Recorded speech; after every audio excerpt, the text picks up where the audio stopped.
My name is Nancy Matthews. I'm the chair of the Municipal Heritage Committee for the Municipality of Grey Highlands, and we're here today to talk to Violet Rawlings.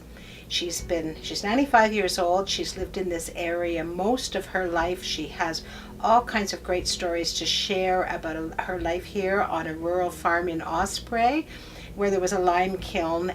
That was what initially brought us to visit Violet. This is Violet Duckett Wright Rawlings, Is that right? Who was born in Eugenia on July the 6th, 1922. And she's lived her entire life in this area.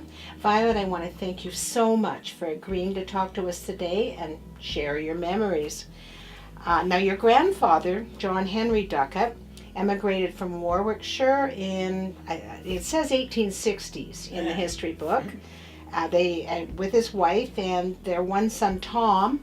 They lived in Collingwood, and then they moved to the house that they lived in the rest of their lives in Eugenia in the 1870s. Your dad was Levi Duckett. Yes. He was the second youngest of their family. Yes. And he married, is it May Bennington? Yes, M-A-Y. May Bennington? B-I-N-N. Okay. Bennington, okay. Now, what were your parents like? What do you remember about them? Oh, well, we slugged away there. Dad got crippled up in the 1930s. Mom was the son. Her father used her as a son because she always worked outside. She worked at the barn and the fields and everything. That was her job. Now, when do you recall when she was living here on the farm with your dad and your family? Did she still work outside in the fields and the barns? So she was very much a farmer. She worked in the fields. She couldn't build a load of sheaves. She pitched, and the hay the same way. The hay. Wow. Yeah, and the hay too.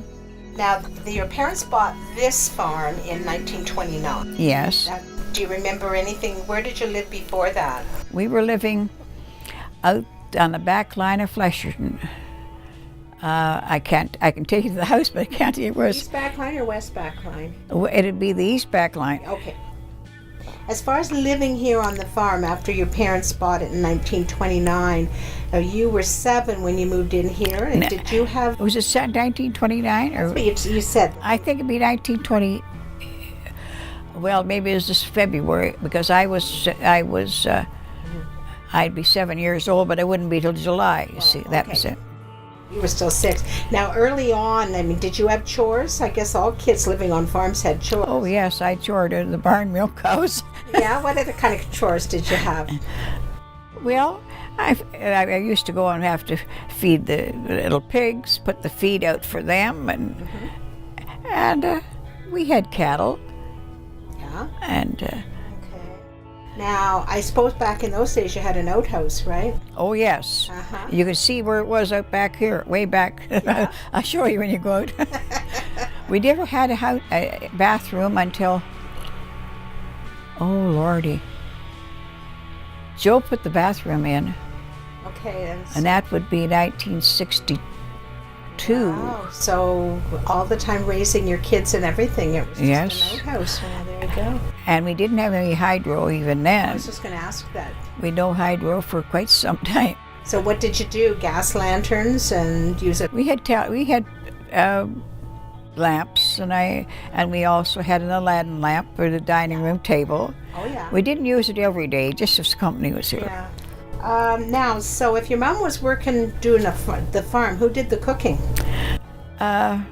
Mostly myself when I got older. That was your job. Well, I used to come home from school, and Rita wasn't going to school at that first off, and I drop her in I pick her up at Grandma and Grandpa's going to school, and we walked, of course, and I'd come home, pick her up and come home and start when the meals had to be cooked in. Most of the time, if she was out in the field, I did the cooking. Okay, now, I want to talk about the lime kiln. That's what brought Yes. this on. You contacted Councillor Silverton about the old lime kiln on your property. Now, I guess your Duckett grandparents had several lime kilns on their property in Eugene. Yes. And they used those to make quicklime, which in those days you used Yes. for brickwork. and Quick stuff. lime is fresh lime. Yeah, quicklime, yeah. And so your dad, Levi, obviously, as a kid growing up, He knew all about it. he knew all about it. He probably helped his father. Yes, he helped to build them. And so after you moved here in 1929, he built a lime kiln on this property. Yes, Yeah. I think it was 30-31. Okay, that's great. Now, so tell me what you recall. I mean, it took a whole week to make the lime. Now, how To did cook it. work? Yeah. Yeah, cook make the lime, yes. But it took about four or 5 weeks to build them, picking stone and fill them the kiln. Oh, so he didn't do it every week. Oh, no. Okay, now who picked? Yeah, you said you. I picked as many stones. I don't want to see a stone ever again. Now, how? So the kiln, as I understand it, there was a big basin that you filled Yes. with the stone. Yeah, you make a fireplace. You make a fireplace of stone. Fireplace that you loaded with wood to have a really hot fire. Yes. My research says the fire had to be like 900 degrees. I got to be pretty, had to be very hot. Yeah. But Now- I don't know how they kept the wood from the stone, but there was somewhere up there to hold them It up was there. probably a filter. Now, so you'd say it would take 3 or 4 weeks. And Yeah. what size would the stones be? Like, Oh, any size from this big around to this big around. okay. Yeah. And if you got a hard head, we called, they'd come out and we couldn't make lime of them. Yeah. Because they'd come out shiny and all different colors. I used to have some around, but I don't know whether to. Okay. So you would take a few weeks and collect all the stones you needed to fill the kiln, and then you told me once your dad always started the fire on a Tuesday night, Usually a Tuesday morning. Tuesday morning. Now, what kind of wood did he use? Oh, we used to go get limbs and cut back those off the trees, and they weren't actually they didn't hurt to take them off. They needed them trimmed. Now, you said It's about 3 foot. about 3 feet long. Now, did he must have had to keep feeding that? Oh yes, if people there were 24 hours. There was somebody there 24 hours, and they did take turns, like other people would help. Dad, Nelson Tempest Okay. lived on the 8th line back here, and he would take the nights. He said from 10 o'clock on, he'd go to breakfast time. He'd take him. My dad would go up and he'd take over, and Nelson would come down and get breakfast and go to bed.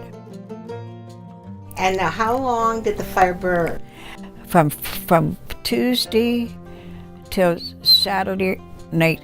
Sometimes it was Sunday night, depended on the weather too, for something or other. Oh, so like if it rained or something, it slowed things. Well, it kind of slowed it down a little bit because moisture going from the top. You didn't have the top covered.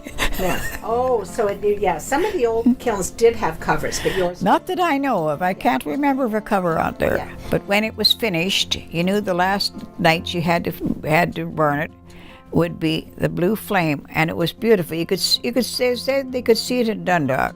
You knew when you had that burning for that blue for 12 hours, blue. It burned for 12 hours. For blue, because that made the kiln was ready. Okay, now, and you said people would come and see. Oh, they came for miles. We had an old laneway up here. I don't own it, but the lane is this side of it. But the lane used to go back there, and there was cars go back there, and the yard was full of cars. It was such a beautiful sight. I remember it was beautiful. I wish we'd had pictures of it, but we didn't take pictures some days. Now, how often during the year would your dad do it? Maybe 4 or 5 times? I think of 4. We might have got 4, but usually about 3. By the time you got it filled, it all cleaned out and filled and burnt, and the lime all bagged, and because I don't know where we got the bags from. I have no idea. So now, after the blue flame, then obviously things would have to cool down. Yeah, it took it about. That would be Saturday night was the last fire in there. And it wouldn't be Monday or Tuesday before you could even touch it. It was too hot.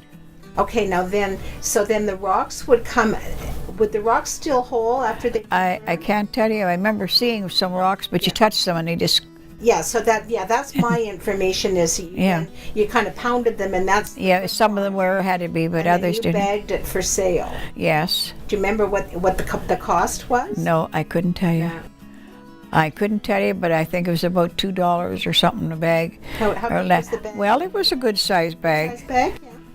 And was it local people that would come and get... Oh, they were coming from all over. To come and get the lime? Yeah. And they would use it for brickwork? Yes, mason work. He built chimneys and brickwork. Did you ever put the lime down the well to fix the water? No, not that I know of. Yeah, there were some of the early pioneers that you could use some of. If they were building a stone well, they'd have to have lime. So now your dad, how long did he operate the kiln?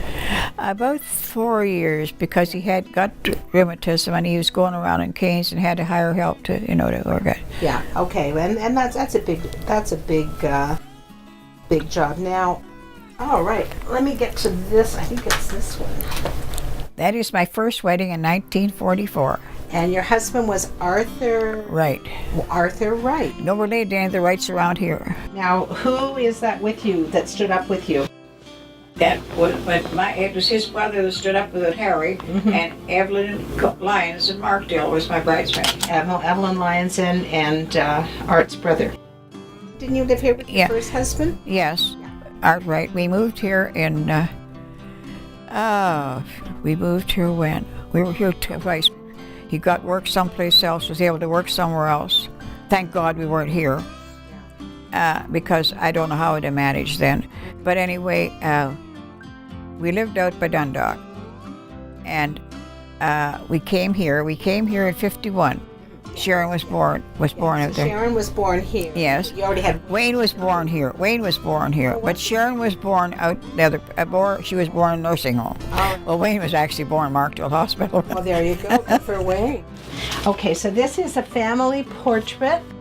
Violet on the right, Wayne sitting on the floor, and their daughter Sharon, and then that's Art Wright, Violet's first husband, who passed away about a month after that picture was taken. So that's 1961. Now, your first husband died in 1961? Yes, so in February '61. You were young, your kids were still in school. Yeah, and I was quite sick too. Yeah, so that must have been very difficult. I was passing out and hemorrhaging. Oh dear. The doctor wanted me in the hospital, but Wayne was old enough to say, you can't go there. You go to the hospital, you won't come home, you'll die like Daddy did. So I got that right through. So Joe's brother lived up here, and he was married to my sister. Yeah. And he came in. I was having trouble with my car, and he said, of course, we were back there born. Yeah. Back, it was family, two families more or less reunited. And he said, well, we thought maybe we'd get married in April. But he said, this was in October. And he said, and I was drawing water too, my well had gone dry. Oh dear. And he said, you can't, because one day he came in here and he says, where's your mother? He says, she's downstairs, she's fell down the stairs and she's all blood. A hemorrhage, you see. He says, you can't spend the winter drawing water yourself, because how are you going to carry it in? So we decided to get married then in December. Okay. So have you got a really good humdinger story you want to end with here? Some memory that just springs to mind of something fun that happened? I showed the last at the Feversham Fair. I used to have my jam and jelly and start and get them done early and have that done. And I had 6 pies in there for the fair. I had 3 kinds of tarts. And cookies, I don't know how many I had of them. Different kinds, yeah. And my bread, white bread, brown bread, and buns. Cakes, I had 4 or 5 cakes, I'm not sure, but I know I had chocolate. Yeah. Do you remember how many red ribbons you won that fair? I got quite a few, I got a lot. Well, last year I showed in any quantity. I had 59 exhibits.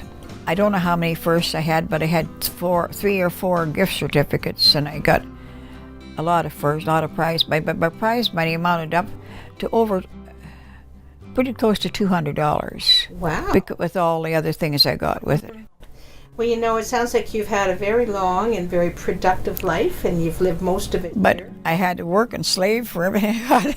Well, you know, that's, Hard work never hurt anybody. well, you know what, that's probably a really good comment. I think we're probably ready to close this down, and I want to really thank you for sharing such a wealth of memories.